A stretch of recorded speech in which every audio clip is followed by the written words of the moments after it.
Hey parents and students, my name is Ryan. I'm on staff with 1122 students, and I want to talk to you about mission trips.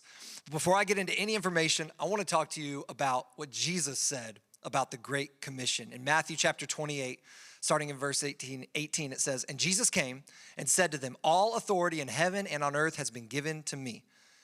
So because of that, go therefore and make disciples of all nations,'" meaning here in America and internationally, "baptizing them in the name of the Father, the Son, and the Holy Spirit, and teaching them to observe all I have commanded you. And behold, I am with you always." You don't go alone. I am with you always to the end of the age. We believe that students should take part in the Great Commission and sharing the good news of Jesus with all people. And so in 2026, we'll continue doing what we've done the last few years. We will partner with local churches and ministries all over the world to serve and share the gospel, and we would love your student to be a part of it. So we've got 8 mission trips in 2026. We've got 2 middle school trips, one in Orlando in June, another one in Jacksonville in June. And the Orlando one will be awesome because we're helping with the launch of our new campus and reaching the people of Orlando, reaching one more in that city. And then our high school trips, we have 6 different opportunities. We have a spring break opportunity in March in the Dominican Republic. We have another Dominican Republic trip in June, an England trip in June just for 10th through 12th graders, a Jamaica trip in June, and then 2 Costa Rica trips in June. Same dates, but they are separate trips, separate teams, separate leaders, separate trainings, going at the same time to spread the gospel and serve in that nation. So here's some important things to know about mission trips. Here's this first thing. Nothing helps develop the faith of a teenager like mission trips. I went on my first mission trip when I was just after my 10th grade year. And it really impacted my life and my faith. And I wish I had had the opportunity to go on mission trips as a middle schooler. And so if you're a middle schooler or you're the parent of a middle schooler, I know it can seem scary, but we want you to take this opportunity.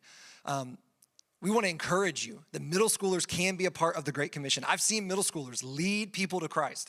I've seen middle schoolers share the gospel and serve in the name of Jesus. And we would love for your middle schooler to be a part of it. But no matter what grade you're in, just know that nothing helps develop your faith like a mission trip because you're going and being obedient to Matthew 28. You're being a part of the Great Commission. And when we go and do what Jesus says, we experience things that we wouldn't otherwise. And so when we put these things into action, there's just something that happens in our heart and in our lives. And of course, the goal is to reach other people and share the gospel. But something also happens in our hearts. And it changes the way we interact at school and at home and in our neighborhoods and on our sports teams when we get back. And so just know that it will change your student's life. Here's the next thing. There is a difference between mission trips and retreats. Retreats are great. 1 weekend, camp, man, we love these things. We put a whole bunch of time and resources into these things. But they have ultimately a different demographic or target audience. The target audience for a retreat or camp is the student. We are doing everything we can to pour into and equip the students. But on a mission trip, it's not about the students. It's really about who are we going to share the gospel with. That is our mission. And so mission trips look different than retreats. They are more uncomfortable than retreats and camp because they're not about you. You may eat things that you're not used to eating. You may stay in places you're not used to staying. You may do things that make you physically, emotionally, or spiritually uncomfortable. But that's just part of going and sharing the gospel, especially in other countries. And you just got to know that mission trips aren't about you. We'll say that a lot. It's not about you. And so when you're going and when you're preparing for these trips, just understand we expect a lot of our missionaries. We put a lot of time into preparing our missionaries to go on these trips. And so it's not going to feel the same way as a retreat. And there's not going to be a bunch of preferences that it's like, well, I want to do it this way. I want to do it that way. It's just a little bit different on a mission trip because there's a different objective. Another part of being on a mission trip is this. Trainings are a part of going on the trip. So every international trip has 3 trainings, and the 2 domestic trips will have at least 2, if not 3, trainings between April and June for those summer trips. And these help prepare you for the trips. They help strengthen the team. And so they'll prepare you spiritually. We need to go from an overflow and an outpouring of what God's doing in our life. So we got to prepare spiritually. We can't do this alone. We want to prepare logistically. Where are we going? What are we doing? How do we dress? What are the projects we're doing? We want to be prepared for that. And we want to be prepared relationally. Even if you went on the trip last year, you haven't gone on the trip with this group this year. And so we need to get to know each other. We need to function as a team. We need to be unified because the sum of our parts is greater than the individual parts. And so we got to be prepared as a team. And so the commitment to a mission trip is not just the dates you're going on the trip. It's also being a part of the trainings and doing the things in the build-up to the trip to be prepared. A lot of people ask about money. Please don't let money stop you from going on a mission trip. Part of going on the trip is support raising. And every year people are like, well, we can't afford this, and how does this work?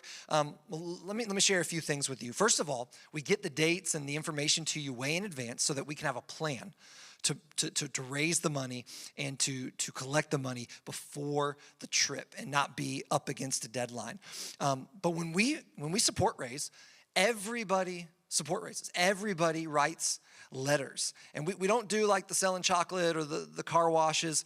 We do it a little bit differently. We support raise through relationships and through letters. And you may be like, well, how do I do that? There's a link underneath this video that has our support raising guide. And it will tell you who to write to, how to write, things to include, things to not include, instructions you can give them, and the goal is to help you understand how to raise support. And when we raise support, we're not looking for charity. We're not just trying to get people's money. We are really asking them to partner with us. And think about this. You might write a support letter to someone who doesn't know Jesus, and that letter could be a testimony to them of the goodness of God and what God's doing in your life and why you feel called to this mission trip. But again, we believe that if God calls you, he'll figure out the details. And so we want to support raise. And one of those details is money. We want to support raise and write letters and make sure that everyone is doing this so that if someone has overage, even if you can write the check today for the trip, still write letters. We're still asking you to write letters as a part of the trip, so that you can partner with people and that your overage might help the person who doesn't have as big of a network or as much financial resources as you do. And when we all do this, it helps the team have enough support for the team to go on the trip. And we'll talk more about money in a second, but don't let money stop you. If you want to sign up for a trip, there's a link in the description below for the video where you can go ahead and sign up or get some more details. You find the trip you are interested in and just sign up. Here are a couple deadlines for you.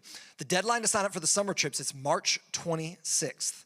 And the trip for the spring break trip in Dominican Republic, that deadline is January 1st. Now for both of these, if the trip fills up before that, then the trip is full. And so it's either the deadline or when the trip fills up, whichever comes first. For the international mission trips only, because there's a flight involved, the flight is non-refundable after the registration deadline. And so if you sign up way before and then you have to back out for whatever reason, that part would be refundable. But if we've already bought the plane tickets in your name, that is something you would be responsible for. Outside of that, the only thing you're definitely responsible for is your deposit. The non-refundable $200 deposit is required to sign up for all international trips. For the Jacks and Orlando trips, those middle school trips, the non-refundable deposit is $150. And so after that, our hope is that you can support raise the rest of the money as you write all of your letters. So here are some questions that were commonly asked and I'd love to address right now.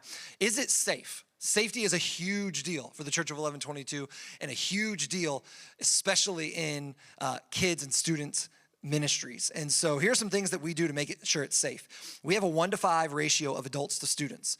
And so that's a way that we make it safe, to make sure there's adults everywhere. And these adults aren't just random adults. They're background checked adults. They're mostly staff or serve staff, people that are serving and leading in our student ministry throughout the year. We also have mission partners on site. We don't just go alone.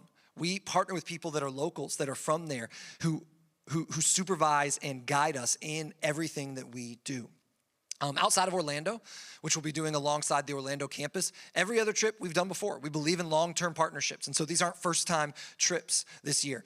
And where we stay is safe. We either stay at mission partner campuses, college campuses, or hotels. And so where we stay, there are very specific parameters, and we want to make sure it is very safe for our students because you're entrusting your students to us.